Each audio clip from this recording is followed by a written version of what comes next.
Hey everybody, welcome back to Screwball, a baseball podcast, your home for everything baseball. I'm your host Mike Lepre, here with my co-host Frank White. Hey, how's it going? The World Series and the 2020 season has come and gone.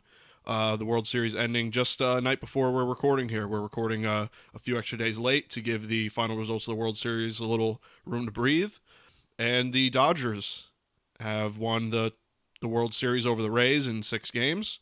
We have a lot of thoughts on the series as a whole, the two teams, the aftermath, what we thought of the coaching, because there's a lot to unpack with particularly Game 6 and the insane Game 4 that I'm sure everyone has seen the highlights of if they didn't watch the full game. So why don't we just get right into it and talk about what we thought of the series as a whole and where the Dodgers are at, where the Rays are at following the win and the loss respectively. Where Kevin Cash is as a manager, where the ownership is with Dodgers, and where do we go with the whole Justin Turner business. We'll get into that in a little bit. But first and foremost, the Dodgers finally get over the hump. They finally win the World Series. They finally prove all the people that said that they would never do it or it would take longer to do it, probably prove them wrong. So good for them in that regard. They got the monkey off their back. Good for the Rays for getting here. You know, they're a team that is small market and really needed all the analytics and all the statistical advantages to get here and to do well. And I don't think that losing in 6 games to the Dodgers is anything to put your head down about. I think that the Rays played very well. I think that their offense came up a little short in the end, and I think that a little coaching miscue was big in the Game 6 decision. Overall, they're still a good team. I'm sure they'll still be competitive in 2021, and who knows, maybe years to come. But, you know, the Dodgers they only lost one series all year. And it proved, heading into the playoffs that even against the real good teams like the Braves and the Rays here, that they could still get it done. The pitching could still come through, the bullpen could still come through, and the offense did enough to get it done. So I don't know. Personally, I thought it was a good series. I thought there was a lot of excitement. There's a lot to remember, particularly Game 4, I think is going to go down in the history books. A lot of young stars coming up, Randy Rosarania in particular. There's a lot to talk about. So what do you think of the series as a whole? What you saw, any particular players? What do you think really as a whole? What do you say? Well, the Dodgers obviously won the World Series in 6 games. It was a pretty good series. It seemed like there was someone scoring in the first inning every game. But, obviously it lacked offense at times. And a lot of pitching changes. A lot of moves, a lot of switching the lineups and pinch hitters and matchups, something that we've been accustomed to in the last couple of years. It kind of played out how most people expected. The Dodgers had more talent up and down the board, so they won the World Series. And that's kind of how everyone expected it for years now. It finally happened this year. I think 60 games played into the Dodgers, played in their hand easily. It seemed like a team that 162 games come and go. Their struggles start to come out more. Through 60 games, they're usually one of the stronger teams every year. So I think some of the older players like Kershaw, like Justin Turner, having such a less amount of games on their body for the year really gave them a chance to stay healthy and produce at the highest level that they could. But like I said, it was a good series. The Rays didn't score. Yeah. The Rays were coached awful. Dodgers had some coaching miscues from Dave Roberts, but for the most part, I think the Rays really hurt themselves with bad coaching. Diego Castillo not pitching much, continuing to pitch Nick Anderson as you beat him into the ground early in the playoffs. You can see him start struggling recently because he pitched so much. You pitched way too much, and you just kept beating him into the ground. Diego Castillo didn't pitch much at all. He was probably your best reliever. Didn't pitch him. Continuing to really use Peter Fairbanks just way too much. And then obviously the biggest move was taking Blake Snell out after giving up essentially one measly hit up the middle. Didn't make any sense. They lost the series on that move, and just bad coaching. Game 4, of course, was a classic. Both teams forgot what the hell they were doing there at the end of the game. People falling down and kicking the ball and throwing it every which way. But an instant classic. I believe there was 7 consecutive half innings with a run scored. Yeah, something like that. And a couple of them were multi-run scored innings. And I believe there was 13 out of 18 half innings had a run in it. So, yeah, something like that. Yeah. So I mean, it was something always going on. A team would take the lead, another team, and then the Rays would come back. The Rays take the lead, Dodgers would come back. So it was back and forth the whole game. Home runs early, and then a couple Luis Gonzalez bloop shots to let the Dodgers take the lead, and then come into the last inning and you get a hit, a little bloop shot that Kike Hernandez misses by I don't know an inch. Yeah, just about. Yeah. Catches it, they win the game and probably win the series the next day. He misses it, and the inning gets rolling at that point. Big at bat comes Rosarena, takes a walk. Brett Phillips comes in with his third at bat, and first at bat in a while. Third at bat, I think, in like a month and a half. Yeah, something like that. He comes in, first pitch is a ball. I believe the next two pitches were balls, and they called strikes. He comes in 1-2 count with pitches he thought was questionable, so he's swinging, and he gets like a somewhat jam shot right over Kike Hernandez's head. Chris Taylor in center field, which was questionable to begin with, at the end of a game, kicks the ball around. So you got the game tied. Rosarena's going to come around and score to win the game. He falls down. Chris Taylor throws the ball to Max Muncy, who's not lined up with the plate at all. So the cutoff man's way off. Max Muncy then takes the ball, sees Rosarena rolling around on the ground. He throws the ball past the catcher. Rosarena's heading back third, then he goes back home, dives home, and he wins the game. It's unbelievable. It's not the greatest game I've seen in the World Series. David Freese, Game 6. But definitely probably the craziest game I've seen in the World Series, and definitely one of the better ones. You probably could put it in the top 10, maybe. Sure. And you could probably easily put it in the top 5 since maybe 2000. Yeah, sure. World Series games. Just the thought of being a Dodgers fan there at the end of the game, seeing a hit go, and you start off with no, then you see the guy make an error, so now you're like no, and then you throw the ball in, and you see that the guy fell down, so now you're like yes, and then you throw it away, and you're like no, and then on the other side, you're a Rays fan, you're like oh my god, Brett Phillips got one hit all year. He gets a hit, you go yes. He makes an error, you go, oh my god, yes. And then he throws the ball home, and the guy's falling down. It's like, are you kidding me? Just get rid of him. A Rosarena, wow, he's up. And then he scores, and you're like, wow. So just the roller coaster of emotions that can happen instantly. I mean, it was unbelievable. Yeah. Me not rooting for the Dodgers, I didn't even know. I was wiped out. I was ready for bed when that happened. I was like, well, it's time to go to bed. Yeah. Because it was just I was like, that's it. We're all done now, and we can all go to bed. Yeah. And I thought instantly that was when the Dodgers lost the series. Me too. Because I'm like, there's the Dodgers. Yep. They're like, baseboys, what? And throwing the ball around and falling down, and they lose the series, I thought, on that game. But they bounced back, and they played well. It was a good series. The Rays going to have some pieces to fill, while the Dodgers have a couple things going on. Justin Turner, free agent. Kike Hernandez, free agent. Kershaw, getting older. Kenley Jensen, not the same pitcher. So they got some pieces and stuff to work out. And the Rays are just, they have 6 different bullpen guys every year. So they'll have a bunch of stuff they'll have to figure out. But they're a good defensive team, and they'll be okay. But yeah, it just kind of played out how everyone expected. The better team with the most money and the most talent won the World Series. Yep. Took them 52 years, but yeah. But for people saying they're a dynasty, you can't be a dynasty by winning one World Series. Well, they were there a bunch of times, but you're not a dynasty unless you win a bunch. And to think they're going to be a continuous dynasty, I don't think so. I can't see them winning more. I can see them winning again, not too far, but to continuously win and become that dynasty, which is kind of like what the Giants were, 3 championships in 6 years, that's a dynasty.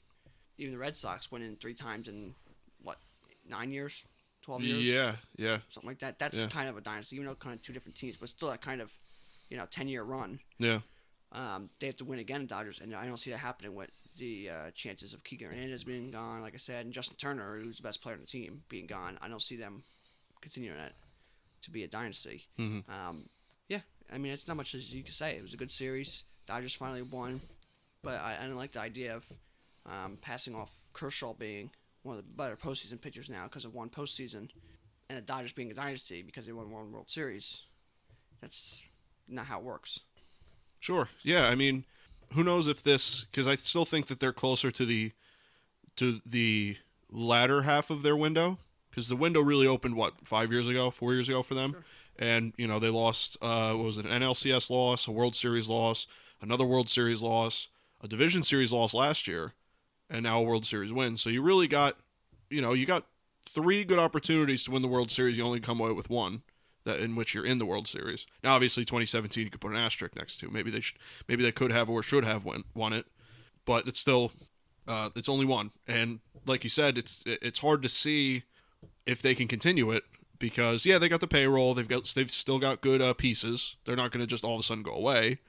They'll still be there and they could still win one. But like you said with Justin Turner, first of all he's getting older. Is he going to sign back? Kershaw's not getting any younger. They've got young pitchers coming up like Dustin May. I'm sure they could go find or sign one. Like you said, the little pieces like Kike Hernandez, Chris Taylor, these guys that kind of add to their X factor-ness. They're kind of like those scrappy guys that get you hits when you need them. Doc And Peterson. yeah, I can't see him being back next year. He doesn't play. He wants to play. So a lot of pieces. And I think that they will be back. Like I said, I don't think they're going away. Will they win another World Series? It remains to be seen. Who knows if maybe this World Series win gets that little bit of confidence in them in whatever remaining pieces of the Dodgers are left after this season. So maybe they go and do it. Who knows? Maybe they could be the first team in 20 years to win back to back. Could happen. I'm not going to put it past them, but you've got the 162 game season hopefully is back next season, should be. And does that then translate again the 60 game season where everyone's fresh and healthy? Does that translate to the big long 162 game haul? Does that translate for them, coming up? I don't know. That remains to be seen. But, good team. They deserve it. I'm going to say that. The Rays deserve to be there, too. The Rays played very well. They got nothing to hang their head about. The Rays do have questions. They have more questions than the Dodgers probably do, I would think, because the Rays are that kind of team where there's an ever-revolving door of a cast of characters. I think Randy Arozarena is going to be I think he's going to be good. I don't know if you can base his electric postseason off of how good he's going to be. I think he'll be good. I just don't know. It's kind of like saying David Freese had that unbelievable 2011 postseason, but overall was a pretty mediocre to a little above average player. He didn't set the world on fire or anything. But who knows, Randy Arozarena could be one of those players that when crunch time happens, you need him in the playoffs, he's there. So we'll see what happens with him. I'm interested to see what we get out of him in the MLB. Maybe he becomes a rising star. But the Rays, they'll be back. I'm sure them and the Yankees will be duking out it again next season for the East, and who knows, maybe even again in the playoffs. The Dodgers and the Braves, like we saw in the NLCS, I'm sure they'll both be back. So the Dodgers aren't gonna. There's gonna be no shortage of competition for the Dodgers. They're not just gonna waltz their way in. And who knows with the Reds? We talked them up all season. They could be back to challenge the Dodgers all of a sudden. So. Who knows? These two teams could be back in the World Series, maybe not against each other, but in some capacity. I do as much as I don't like the Rays because they're basically the Yankees' main competition now. I do kind of like their scrappy attitude. I gotta respect that. I gotta respect their all-in nature of the analytics. I think it does backfire on them. Case in point, the Game 6 decision. I think that's a pure analytical choice to not go through the order the third time with Blake Snell, even though the guy is absolutely dealing probably his best start of the season. I think that they got to reflect on that a little bit. But overall, it was a great series. I'm going to obviously remember it for the Game 4. And Game 4 was ridiculous. We watched it together. We had a few beers in us. We were all fired up. I'm sure there were a lot of people that weren't Dodgers and Rays fans that were all excited watching that game. Game 6 was, I think it was a great game. There was a lot of memorable moments. Like I said, particularly Randy Arozarena and Corey Seager. The Dodgers played unbelievably well. Him and Justin Turner, were basically the key to that offense for the Dodgers. Corey Seager's an exciting player. I'm looking forward to seeing what we get out of him too. But overall, great series, great World Series. I think it did the 2020 season justice. But we wouldn't have. It couldn't just end nice. Couldn't just wrap up the 2020 season with a nice little bow. There had to be some controversy knowing Rob Manfred and the fellas.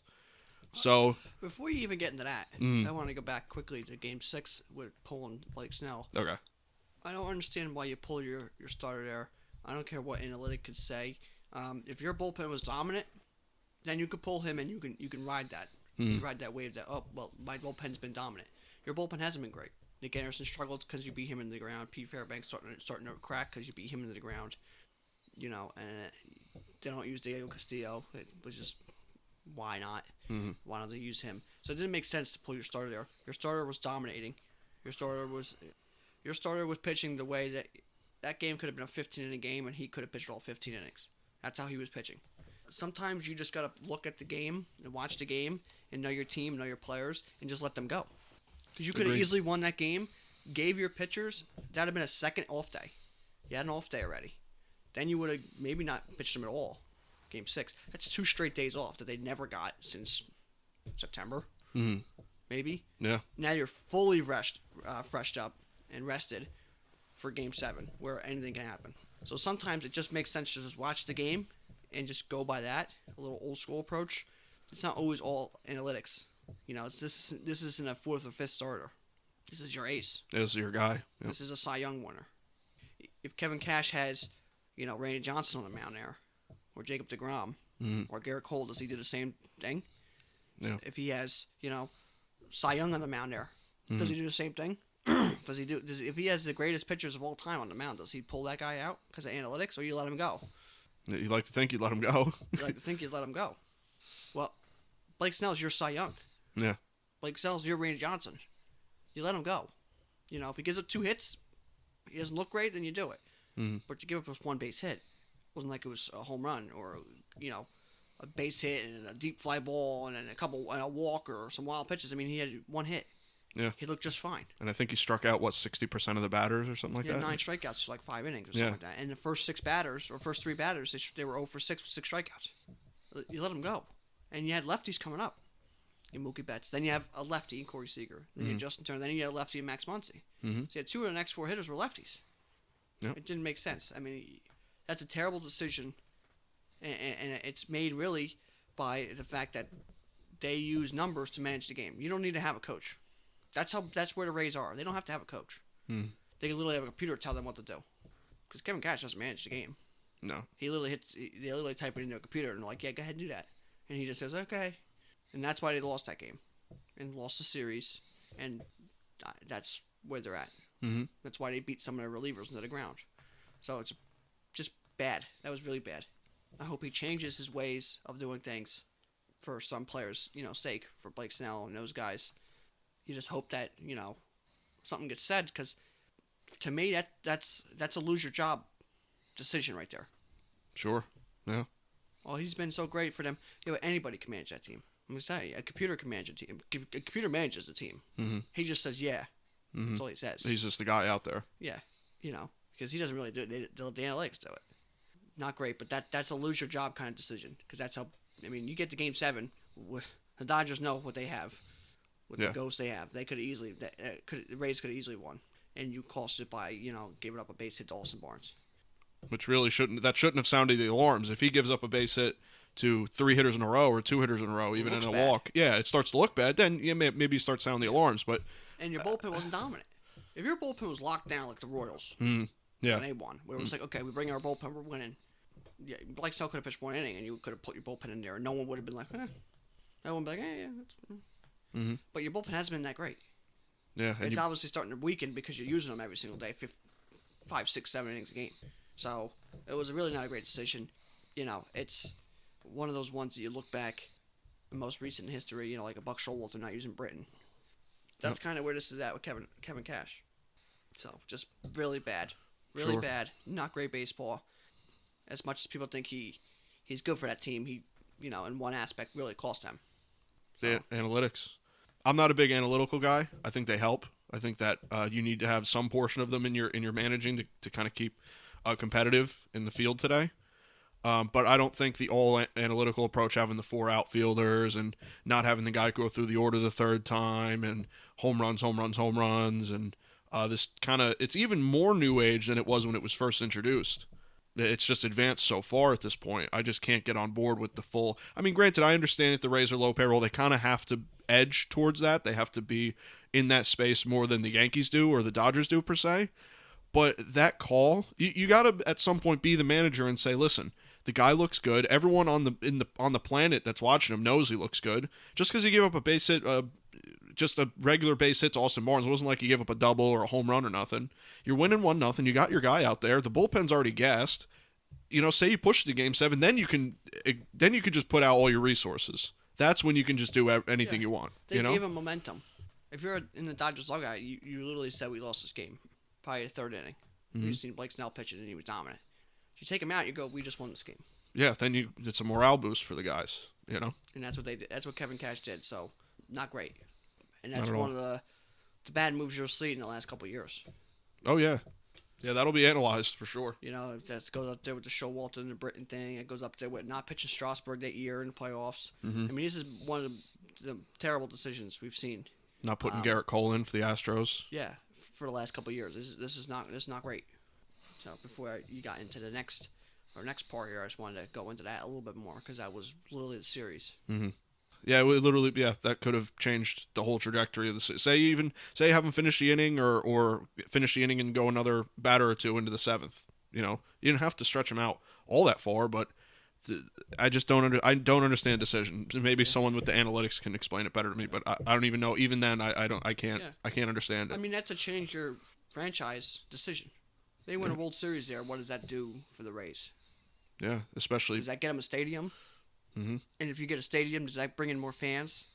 And since you won a World Series, you have more fans. Since you have more fans, with a new stadium, do you bring in all these people in? Do you bring more money in? Do you keep some of these players? I mean, it changes your whole franchise by winning a World Series. And Tampa Bay right now won the Stanley Cup. They're in the World Series, the Rays, and the Buccaneers right now are doing good in football. You got an excited Tampa Bay area right now. You can even look at Florida as a whole. Yeah. And Miami, the Dolphins, as a competitive football team. So there's a sports world down there craving attention and fan bases. And by winning there, you probably win yourself a stadium and a bunch of other stuff. Yeah, it makes a difference. So just bad. It's just bad. That's not how you do it. It's not how you coach or you go about things. Sometimes you just be normal and just look at the game and watch the game and not type it into a computer and let the computer tell you what you should do. Because, regardless, say it comes in, Nick Anderson shuts it down, and it all works out for him, and they're still up 1-0. Still not good. It's still not a good decision. You can't. Now you just burned up 6 guys to get to the next day. Exactly. Well, you can't play for you can't worry about the next day. You got to win the game. I understand that. Yeah. But you can't pitch the same pitcher 17 times in a row. Do you do it in the regular season? If you pitch Nick Anderson every day in the regular season, if you don't want to pitch, they won't pitch him maybe back-to-back days or 3 days in a 3 days in a row for a reliever. That's unheard of. Playoffs come, you pitch him 10 days in a row. Yeah, if you don't want to pitch him 3 days in a row in the regular season, you shouldn't pitch him 3 days in a row in the postseason. If you won't pitch him 3 innings in the postseason and one appearance, don't pitch him in the regular season the same way. You literally have these games, and you train these guys to do certain things, and then the postseason comes and you have them do other stuff. It doesn't make sense. Yeah. It's like teaching a guy to play outfield, and the playoffs come and have him catch. Yeah. You train him to do one thing all year long, and then you have him do something else. That's how you make mistakes. That's how people get hurt, and that's how people lose jobs. Yeah. So and that's what we said earlier episodes. We mentioned. Do what you did the whole season. If this is how you coach, this is how you play, then you do it in the postseason too. You don't change your aspect. You don't change your team. You don't change the way you go about things. That's how you lose. Sure. And that's exactly, what the Rays did this whole postseason by pitching their same relievers over and over and over and over, except Diego Castillo. Apparently, he wasn't good enough to pitch anymore. They pitched like two innings, 2 2/3 or something like that. So I don't know what they did, but they really cost themselves. Because they get to Game 7, they win the World Series. Yeah, anything can happen. After Game 4, the Dodgers blew it. Getting to Game 7 against the Dodgers with their ghosts, you got to think the Rays are going to walk right into it. So sure, it's not great. Yeah, so. Yeah, I agree. I can't.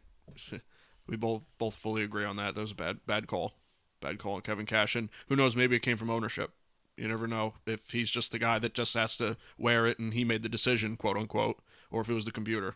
I tend to side more with the idea that the front office and the computer made the decision for him, and he just had to go out there and get him.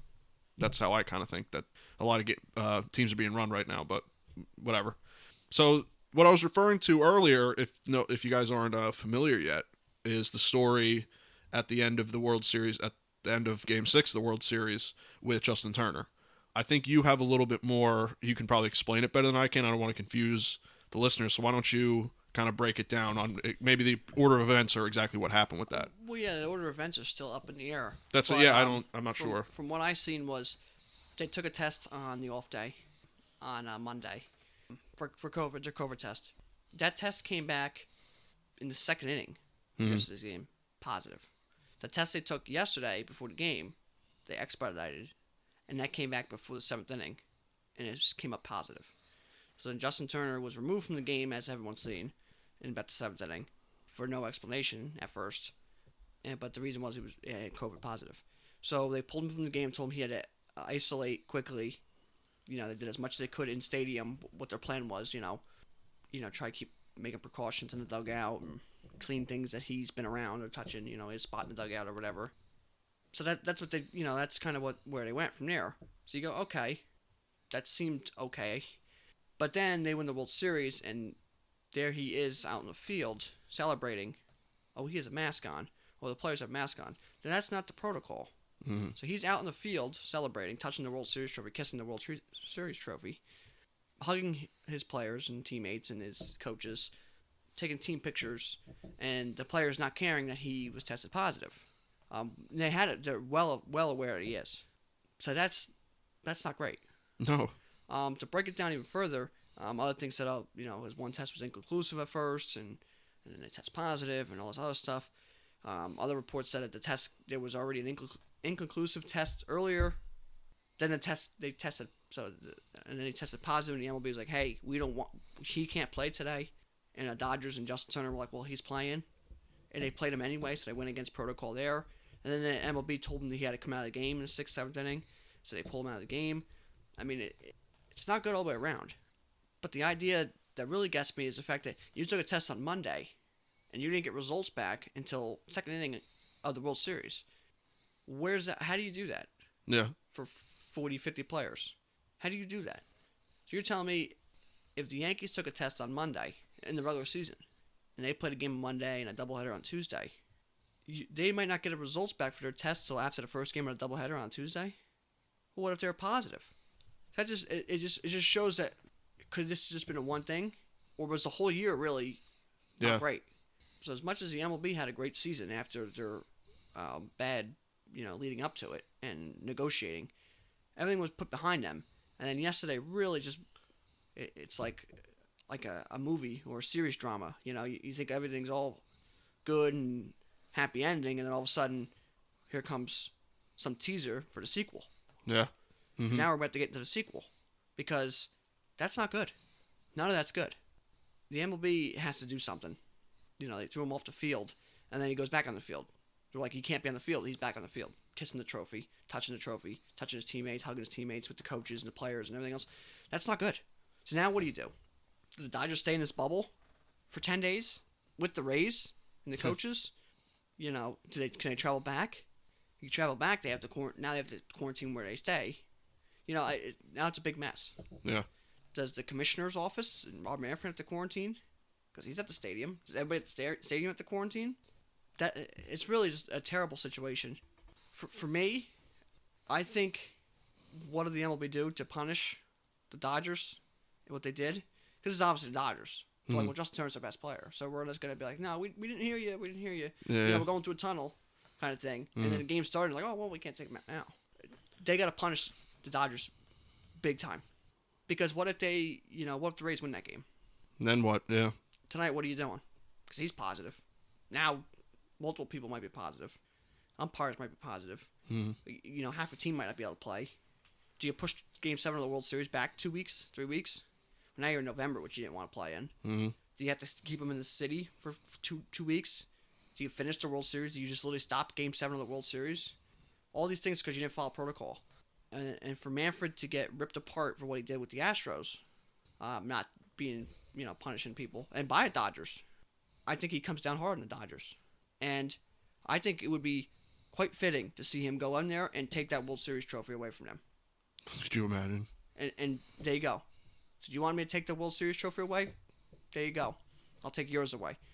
This is serious. Mm. And cheating's serious too. Mm. This is serious health things for certain people and for certain things, obviously. But you can't just break protocol for because you want to. So this is just as bad as cheating.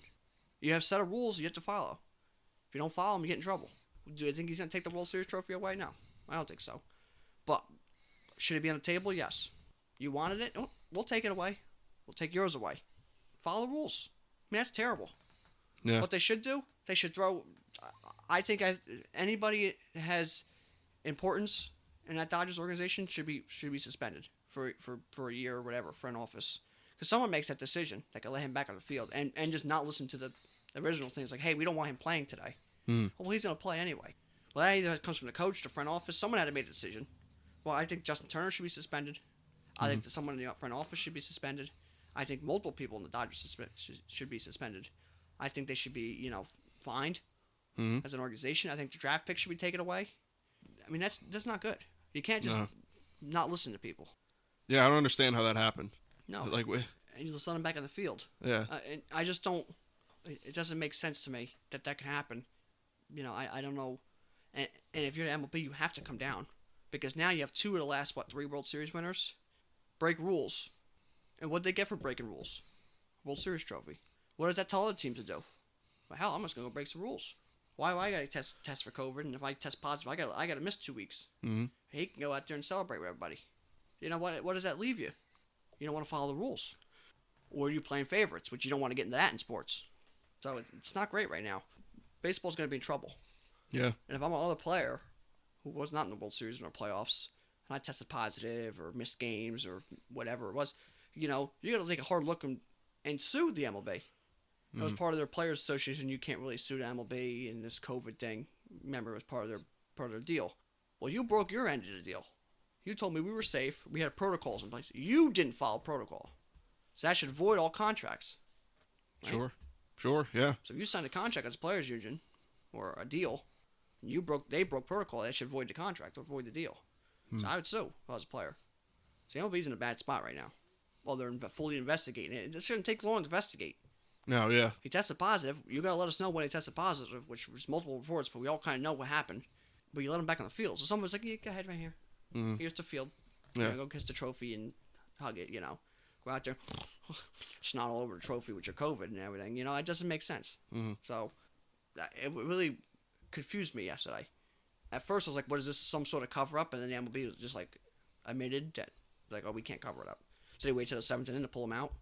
That's what I first thought. I'm like, if you're going to cover it up, cover it the hell up. Yeah. Because that's what you do with the Astros. Right? Sure. Yeah. If you're going to cover it up, cover it up. If you're not going to cover it up, then come right out with it. So that's what I thought at first. But obviously, that's not really the case. What is it, 1% chance that's the case at this point. But at first, that's what I thought. It went through my head. Yeah. Now it's like, they did what they were, at first they did what they were supposed to. And then somewhere down the line it broke down. So a lot of people got to get in trouble. That's what I anticipate too. There's gonna be a lot of suspensions and fines because I mean, like I said, this was a whole year. This wasn't like week 1. Yeah. And then you get stronger, penalties and protocols and checkpoints. It's the end of the year. So where the hell were you all year? What happened all year? Were we testing people on Monday, not finding the answers till Tuesday night, but then playing Monday and Tuesday? But where are we? And then going home to their families because they're not in bubble cities, going out to the grocery store, go out to eat, whatever they're doing, going out in public a little bit at least. Well, I mean, it doesn't make sense. For some people, this is really gonna bother people. Yeah. Some people are really uptight with the COVID and things like that.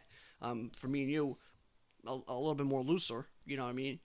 Not as uptight and by the books, as you could say, or really scared of it. But some people really are, and they have that. That's great for them. But this is really gonna bother people. So MLB, as much as they fought back, the sport to mess up, as they were the first sport to kind of mess up to begin the negotiations at the beginning of COVID. Now everyone kind of has the answers, and they're messing up. Yeah, doesn't look good on Manfred. You go through this whole thing, and you really wore this badge of honor that they went how many weeks without a real bad case of COVID. Here and there, spotty in development sites and stuff like that. But overall, they've done really well. And you made it all the way to the World Series, had a great World Series. You brought fans into the stadiums. You're doing everything right, and it just right at the end, it really all falls apart. And like you said, it is a snapshot of the process. And like you said, is it a one-off thing? Was just something that just happened to happen, and now we're assuming it happened all season, or did it really happen all season? And you were almost endangered, not because the players are healthy, they're specimens of health, really, So I don't know if they're necessarily worried about the COVID, but they got to bring it home to their families, to their kids, grandparents, people that they don't know that could be healthy, immunocommunicable. And it's that 0.1% chance that a healthy 28-year-old gets it and something happens. But it's the idea and a lasting impact that we don't have any information on. Yeah. But there's so many more questions that we can even get into. They're in a bubble. Yeah, how did it happen? How did that happen? How did one guy get it? They're in a bubble. It's not like they're at home. Well, he went to the grocery store. Oh, he went here. Oh, he's seen a couple people. He's seen his family. And the family members, for the most part, were bubbled. So where did he get it from? That's what I want to know, too. So that's another question you got to think about. Now you're bringing into, next year, is COVID still around at some point in your testing and stuff like that? Do you have faith? Do the players and the fans have faith in that? Do the players trust you? Oh, that's right. All on top of that, you're going to negotiate with the players for a new CBA. So you're going to take this into your, hey, wow, you fought through that. We really got it. All right, cool. We had a good season. Would have been great momentum into a new CBA. Kind of, we had a good season. We did what we needed to do. Everything was, good. Now you're like, well, we don't really know. We kind of messed things up and put people at danger at some points. So let's negotiate a new deal. You don't really got a leg to stand on and negotiate now. It makes it When tougher. everything was covered up. Everything was good. You had everything. You were past all that. No one remembered it. Exactly, because this is the last thing that they're going to remember. And now you got, basketball talking about coming back. Hockey's going to be coming back. Football has some issues, but they're rolling through, tightened down on protocols. Everything's kind of going well for football, which is probably the hardest sport. Yeah. To fight it through. Sure. And then you're now again at the bottom of the, we kind of did all right, and now we're fucked up. Mm-hmm. So now we're going to get in trouble. It just doesn't make sense if you really want to go into it. There's articles everywhere, and there's going to be stories. This is going to be breaking news, news articles and information coming out constantly, every single day, every single minute, every single hour about this. So keep up with it, as we will try as well. But that's not great. It makes you question a lot of the season and a lot of decision making. And then to get into the next little bit of it, you got Manfred out there on the field yesterday. And he's bumbling, stumbling, mumbling around. He couldn't even talk. Yeah. He couldn't even talk. That's our commissioner. Here's a guy handing over the piece of metal, the so-called piece of metal. He's, no one, he thinks it's just a piece of metal. He's probably the same guy who says this is just, a sniffle, the COVID. So, he's handing over a piece of metal. He's out there. He doesn't even know what he's saying. He sounds like he's 50 beers deep. Yeah. It was bad. He's either hammered. He really doesn't know what he's doing, at all. Like he doesn't even know that he's human. Or he had some sort of health emergency, like he's had a stroke or something out in the field. Go listen. There's multiple videos, not just one. Well, he was talking good before that and good after that, so it must have been. There was he was talking kind of good before that, and all of a sudden he fell apart for multiple, minutes and segments. Yeah. He couldn't even talk. He wasn't even making sentences. Yeah, it was bad. It was really bad. A quote from Justin Turner is a positive, with multiple spaces in there. Justin Turner's a positive. Yeah. What is that? What does that mean? Yeah. He's a positive what? He tests positive. He's a positive influence. What is that? He couldn't talk. No. As funny as it is to listen to it, hopefully it's not a medical problem, but there's some issue there. Yeah. That's our commissioner. Yeah. That's the president of baseball. If the president of the United States was talking like that, there'd be some problems. Yeah. So if you're inside baseball, you're like, what is this? Not great. And he's already a laughingstock. He went on the stage at first before he started mumbling and bumbling around. Mm-hmm. And he waited for 5 minutes because everyone booed him. There's how many people were at the stadium? Yeah, 11, 12,000, something like that. Booed him to the point where he stopped talking. So obviously, I don't know if he didn't know people didn't like him or what it was, but you got booed almost off the stage. And then you come out while they're still booing you, either hammered or something, and mumbling and stumbling around. He wasn't even speaking English. It sounded like a cartoon show. Go listen to it. Baseball, Corey Seager. What is that? Shoo. It's all bad. It literally, but like I said earlier in the episode here, is you literally had a normal thing. It's like a TV show or a series or a movie. You start kind of normal, and then you see, all right, something's coming in. Could this affect us? All of a sudden, boom! You're in the middle of some sort of big problem that's gonna, influence the storyline. That was the COVID. And then you have, this season's not going to happen. You back and forth. And then you almost have a heroic thing to kind of get the season back. Some blips along the way. You make it. Everything's fine for 60-something days, whatever. You get to the last day. You have a Game 4 that shocked the world and brought fans back in. Similar to 2016 with the Cubs and the Indians and games like that, who brought fans back in. And you come out and pull this. It just shows you, it's like the sequel to a movie. When they put that last thing at the end, you're like, they're going to have to make another movie now. Well, here we go. Yeah, it's Now like we're going to start making another movie. it's like the end question mark. Yeah, you know. that's exactly what we're doing. We're starting another movie now. Yeah, because that's the lasting impression. It's not like this happened earlier in the playoffs or it happened late into the regular season. This is the last thing that people are going to remember. Obviously, the Dodgers fans are probably just happy about the win, but this is what a lot of baseball fans are going to be hung up on. Coming into the off season and maybe going into the next season. Yeah, so it's like, here we go. Here's the sequel. And the sequels are never as good as the first one. Seems MLB and Rob Manfred and that team can't do anything right. It seems just at every turn there's a new thing that they can't do right. It's embarrassing. Bud Selig's smiling. Yeah, because he for a while was he's smiling because he's like, I messed up. Mm-hmm. It's like, this is awful. Yeah. Yeah, because he messed up the steroid stuff, and overall Bud Selig did an okay job, but Rob Manfred really was like, hold my beer. He cleaned it up, and he admitted to some issues, and he took it on the chin, and that was it. Manfred's like, yeah, I'm all right. Yeah, it doesn't accept. I'm right. What you... Yeah, he's bad. He's bad. You might as well had Barney from The Simpsons on there talking. That's how it sounded. All drunk, yeah. Yeah. That's how he was on the... I mean, it was awful. Yeah. I don't know if it was a medical problem. They saw the echo. I don't know. There's no way the echoes in the stadium and his earpiece being messed up or whatever can make you talk that bad. That was my first reaction to it because we both kind of saw it at the same time. I was like, his earpiece must be too loud. He can't hear himself, and he's just like blah blah. But when you break it down, it's like that's really bad. Yeah. You can't believe it's that bad for that long. Where it's like his earpiece or the echo was making that problem. I can't see it. Yeah, like the guy that's doing the audio for him isn't like, oh man, he can't hear himself. Let's turn that down, or he comes out of one interview and it's better in the next, or it's just pull a one. Out. If you're that bad, pull him out. Is it really that much of an? I mean, it was bad. Yeah, it was very bad. It's real bad for You just look and you shake your head. Yeah. It's like you failed the first half of the year. Like if you're in school, mm-hmm. You get an A, a couple A's, and you fail at the end. And you get the F on the final exam. Yeah. It's like you really messed up. You brought yourself all the way back. You went to, the dog days, and then you fucked it up anyway. It's like, why the hell you might as well not even showed up? I don't know. Not great. No, not great at all.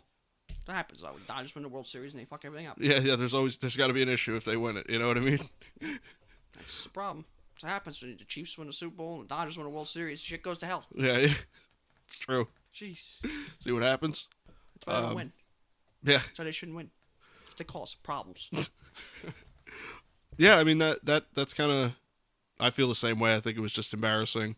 The Rob Manfred interview stuff is actually like, as long as he's okay, it's funny. If there actually was a serious issue there, I don't think it was that funny. But yeah, I mean, if he has a medical issue, obviously it's not funny.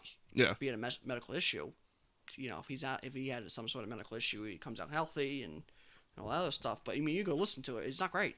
No, it is funny listening to it because he doesn't even speak English. Yeah, he's got the long pauses and it's almost like his jaw is slacked, like a stroke. Slurring words and it makes no sense. And he's like combining words. It's like, what are you doing? And they just keep talking to him like it's making sense. So how about we cut it short here and let him go home because he's got problems right now. That's our commissioner.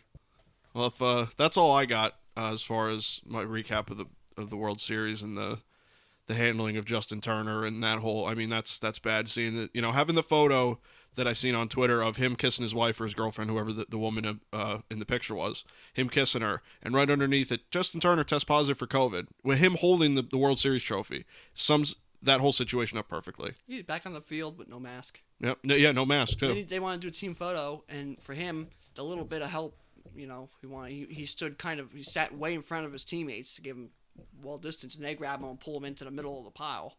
Not great. Yeah, no. And I like Justin Turner. So, but that's not good. So I don't care who you are, you gotta, follow the rules. Yeah, so it's just not a good scene, but overall, to leave on more of a positive note, the World Series, playoffs were great. The season went through, rolled through the season, we got through it. We've seen baseball, we've seen good baseball, we've seen funny stuff, we've seen crazy stuff, rule changes and all types of things. Baseball was a good season, and the playoffs were good. The World Series was good. Game 4 was, one of the memorable ones. We just have an issue to iron out here for the next couple weeks. But baseball-wise, the actual game of baseball was good. Yeah, I agree. I don't think there was anything there to complain about. They did a very good job. All the players, everyone involved, did a very good job. So with that, unless you got anything else to bring up, I know you got your trivia question. Yeah, that's other than the trivia question. I mean, that's it. I mean, I don't got Yeah. can't go into any more with the commissioner and his befuddlement. We'll hear more about there's obviously this just happened yesterday, so we'll hear more. So by the time this goes live, there may even be more information Hopefully, that we don't. have information on Manfred too. Yeah, Because he's gonna come out and keep talking, and that's how he's gonna talk. I mean, there's no way he can be commissioner. I He know. might as well spit like a baby out there. Like Tommy Pickles might go out there and just be the commissioner, because it wasn't good. No, sure wasn't. Anyway, past that big gapped tooth freak, let's get back to our trivia question here. So, to continue with the World Series kind of talk, I guess you could say, I got another trivia question to go along with that. And this week's trivia question is, who has the most games played in MLB history with no World Series appearances? And this isn't, High Pockets Johnson Yeah, thank God. for some of them questions, and Ray Schalk and the fellas. Uh, None of them. You were right in the ballpark when I asked it earlier. I guess 2 of the top 3. Yeah. I mean, what the hell? Yeah, and a couple guys who were on this list towards the top, you kind of knew. But the answer is Rafael Palmeiro. I forgot about him. He played 20 seasons, and he played 2,831 games without reaching a World Series. Unbelievable. Yeah. Poor guy. 2 guys, Mike Guest, Ken Griffey Jr., he was second, and Ichiro was third. So those guys, obviously, a lot of games without World Series appearances, and some superstar talent, obviously. That's the first. My mind went right to the Mariners. I'm like, well, they didn't. They didn't get there. So I mean, other guys, Andre Dawson, Ernie Banks, yeah, Billy Williams, Julio Franco, Rod Carew. I mean, there's some big names on here. the names make sense when you think about it. You're like, oh, okay, yeah, yep. Yeah. So, but the answer, most games played with no World Series appearance, is Rafael Palmeiro. With 2,831 games played. I didn't even think of him. And once he said it, I'm like, yep, it makes sense. But he's still trying to come back, so maybe he'll come back and get that World Series appearance. He's still out there playing baseball because, quote unquote, he did not take steroids. Sure. They're like, I did not take steroids. You're like, well, here's the paper. It says you did. And he was like, well, yeah, that's right. That's right. Yeah, I did. Yeah, I guess that was me. Yeah. So him, goofball. Along the lines of Canseco and those guys, but Yeah. Sure. But yeah, that's a trivia question. So that's pretty much it. And if you want to go into what our plan is here. Yeah. So for next week, we're gonna do we're gonna record a little later again because the finalists for the awards are gonna come out and the Gold Glove winners are gonna come out next week. So we're gonna wait until all that comes out and record again closer to the release date of the podcast. So expect maybe this episode and the next episode to still go up Thursday, but maybe a little later in the day. So you still get it on Thursday. It's just maybe not go up till 4 or 5 o'clock. Maybe around that ballpark in time. Worst case scenario, you'll get it Friday afternoon. Yeah, sure. And then after that, we're gonna do just kind of episodes centered around the recap of the season and what we thought about the players and the teams, and just kind of go into how baseball handled the season and kind of just general thoughts like that. And then we're gonna start after 2 episodes after this episode, around episode. Will that be episode 40 or 41? We're gonna start. Yeah, we're going to start every 2 weeks. We're going to do episodes because we feel that, every week there's not going to be pressing news every week. We're almost going to be struggling to find, especially with how many episodes we had to string together in between what would have been the start of this season and the actual start of the season. We don't want to run out of topics on you. So we're going to do every 2 weeks consistently, same deal, upload on Thursday. But we're going to do more of, I think what we're planning to do is like an all-time team list. Like every episode we give our all-time players to a specific position or two, so that'll be exciting. We get to talk about that. Hopefully we get to have Brian Camp on, our buddy who we had on episode 4, I believe. Hopefully have him on again at some point, maybe do some predictions there, maybe some other guys. That'd be great. So we got some stuff to look forward to, but that's like a preliminary plan of what we want to do. If anything changes or if there's any adjustment to our schedule, we'll obviously let you guys know. But other than that, unless I'm leaving anything out, what do you think? Yeah, I mean, we're just going to do some, we'll have some episodes about the off-season and some predictions, and, we'll do some fun episodes, that have no, nothing breaking. It'll be more, top players of all time and stuff. If you guys have anything that you guys want us to talk about quickly on a thing, shoot us a message or something, and we'll be glad to talk about it. Any trivia questions you want us to use, anything you want us to use, it'd be great to send in. So we'll have some more, less scheduled episodes, I guess you could say, where we kind of do this throughout the episode. It's going to be more open for the off season, and then we'll kind of get back once spring training kind of rolls around. We'll kind of get back into our real normal schedule and kind of go into our full season how we kind of did this year. But yeah, I mean that's our plan. We'll obviously have updates at times, breaking news and stuff like that. We'll have some updates and new podcast episodes and stuff like that. But all in all, we had a great year, a great first year. A lot of people listening and feedback and stuff. So that was cool, and hopefully we'll continue to go because we plan on continuing on the roll. Yeah, hopefully we keep rolling along, and hopefully we get a full nice season to do the show how we really planned it out to do instead of just a 60-game few week. And with fantasy back, that was well missed. Mm-hmm. Yeah, that kind of detracted from a segment it's almost like you missed half the season. You're almost like, wow, baseball, because you always had that back in your mind. You're like, I couldn't have fantasy. Mm-hmm. Didn't get that chance to beat Mike in fantasy, or Camp, or Dom, or anybody like that, and blow it in the playoffs, like the Dodgers.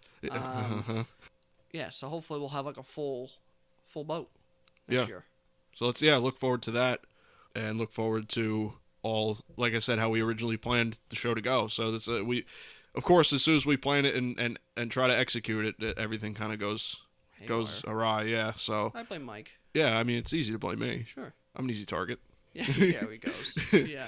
And, maybe we'll get the Shulk family on. No, maybe. I want to know, like, what's the deal? Like, why is he in there? I do want to know, but I don't want to get involved anymore in it. Just forget it. Erase it from our minds. Yeah, so we'll have some fun stuff going on, and we'll do some crazy stuff, and we'll have, we'll put the Reds helmet on a few times, and we'll do some crazy stuff, though. That's all I got, though, for this episode. Do you have anything else before we get out of here? No, other than a quick, Raider thing. Yeah, the Raiders lost last week to the fighting Tom Brady's, and that's kind of what happens when you go against Tom Brady and the ageless wonder. Mm-hmm. They played well. The score didn't show that, but this week they play the fighting Cleveland Browns. Should beat them. At Cleveland, though. So you never know, but hopefully we'll come in and beat them. Team's playing well. They're starting to get healthy. So this will be rooting for Raiders. Again, over the weekend we were at our buddy's wedding, Dom, and his new wife Carrie. So that was cool. Congratulations to them. Mm-hmm. But that's pretty much it. Yeah, that's all I got too. So I don't want to watch the Giants. That's my football update. Is that they're terrible. So that's all I got about that. Very terrible. Yeah. The whole division. Yeah. Oh yeah, the whole division's bad, but the Yankees have a good chance of winning that division. Yeah. They're going to play that sport. It's true. Great. No. All right, guys. That's all I got, and that's all we got for this week. That's it. So, until next week, you can listen to this podcast on Google Podcasts and Apple Podcasts as well as Spotify. You can watch and listen to this show regularly on our regularly updated YouTube channel, as well as our website, screwball.podbean.com. You can follow me on Twitter at RealMikeLepre. You can follow me on Instagram at Mike Lepre. And you can follow me on Twitter and Instagram at FDubs10. You can follow us on Twitter at ScrewballPod. You can follow our official Screwball Facebook at ScrewballPod. No E and Screw. And that's it from us, guys. We'll see you next week. Yep. Take care.